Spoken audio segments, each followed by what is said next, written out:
आपका क्वेश्चन है जिसमें वो दे रहा है find the order of basic strength if R is methyl. Methyl को लेकर चलना है।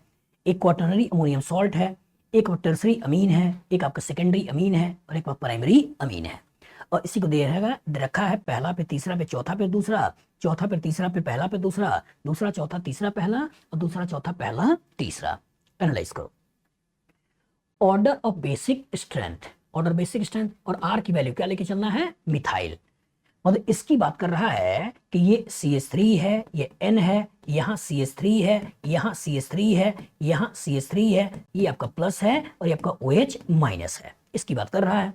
टर्सरी का मतलब क्या है? यहाँ आपका CH3 है, ये आपका N है, ये आपका CH3 है, ये आपका CH3 है। अगर सेकेंडरी की बात करें तो ये आपका CH3 है, ये आपका N है, ये आपका CH3 है और ये आपका H है।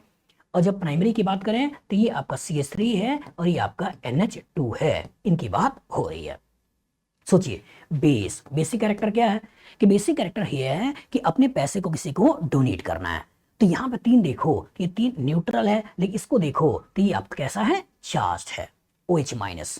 तो OH माइनस चार्ज है, ये अपने पैसे को बड़े आराम से किसी को डोनेट कर देगा, H प्लस को डोनेट कर देगा और बड़े आराम से वाटर बना लेगा।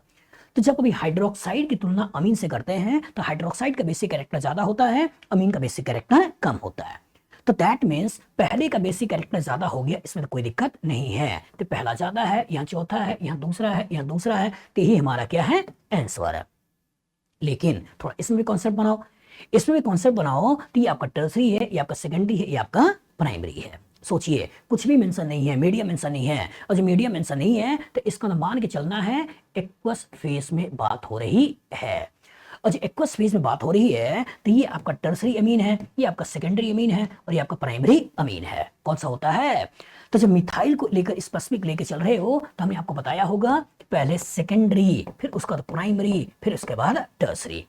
तो यही तो सेकेंडरी है और यही सेकेंडरी है, तो ये आपका थर्ड वाला है, थर्ड लेके चल रहे हो। उसके बाद कौन सा है? प्राइमरी। तो प्राइमरी कौन सा है? फोर्थ वाला है, तो इसी फोर्थ वाले को चल रहे हो। और उसके बाद कौन सा है? टर्सरी। तो टर्सरी जो है, ये टर्सरी जो आपका सेकंड वाला है, इसी को लेकर चल रहे हो। ये तो बना। ध्यान रखिएगा, अगर वो कुछ भी लिखा हुआ नहीं है मतलब क्या है? Aqueous phase.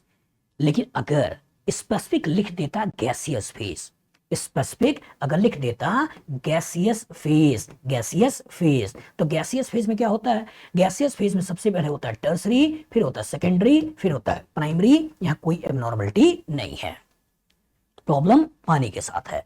अगर पानी के साथ होगा तो ये प्रोटोनेट करेगा, तो इसका तो पानी इसको स्टेबल एक तरफ से हाइड्रोजन बॉन्डिंग से करेगा, यहाँ पानी प्रोटोनेट करने का दो तरफ से हाइड्रोजन बॉन्डिंग से स्टेबल करेगा, यहाँ प्रोटोनेट करने के बाद हाइड्रोजन बॉन्डिंग से 3 तरफ से स्टेबल बनाएगा। तो यहाँ पर कहानी के अंदर एक सॉल्वेशन है, 3 इंडक्टिव इफेक्ट है। यहाँ कहानी में 2 सॉल्वेशन है, 2 इंडक्टिव इफेक्ट है। यहाँ कहानी में 1 इंडक्टिव इफेक्ट, 3 सॉल्वेशन है। तो सॉल्वेशन और इंडक्टिव इफेक्ट ऐसे कंपनसेट होते हैं कि सेकेंडरी अमीन का बेसिक कैरेक्टर बढ़ जाता है और टर्सरी अमीन का बेसिक कैरेक्टर गिर जाता है। बस में आगे इसी एबनॉर्मलिटी को दिमाग में रखना था। स्पेसिफिक मिथाइल है तो ऑर्डर होता है टर्सरी, ये सेकेंडरी, फिर उसके बाद प्राइमरी, फिर उसके बाद टर्सरी। स्पेसिफिक किसके लिए? स्पेसिफिक जब ये मिथाइल है। लेकिन कभी इथाइल होता तो इथाइल के लिए क्या होता है? सेकेंडरी, फिर उसका टर्सरी, फिर उसके बाद प्राइमरी। ये किसके लिए है? ये आपके लिए इथाइल अमीन होता तब।